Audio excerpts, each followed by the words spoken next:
A mandala is a complex abstract design that is usually circular in form. In fact, mandala is a Sanskrit word that means circle. Mandalas generally have one identifiable center point from which it manages an array of symbols, shapes, and forms. Mandala is a great tool for meditation and increasing self-awareness. Many different cultures around the world use mandala in their spiritual practices. You can design a mandala to symbolize a state of mind that you would like to achieve.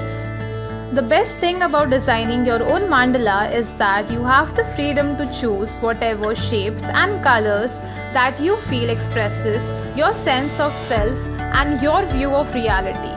Your mandala is yours and you have the freedom to use your creativity to create a mandala drawing that is uniquely you. Once you know the basic steps of how to draw a mandala, you can try new designs and new colors each time you draw a new mandala. There are two types of mandalas, dot mandala and pen mandala. In this course, you will learn about dot mandala.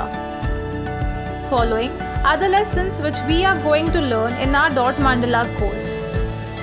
Classic dot mandala on paper, scenic dot mandala on MDF coaster, and household items mandala on a bag.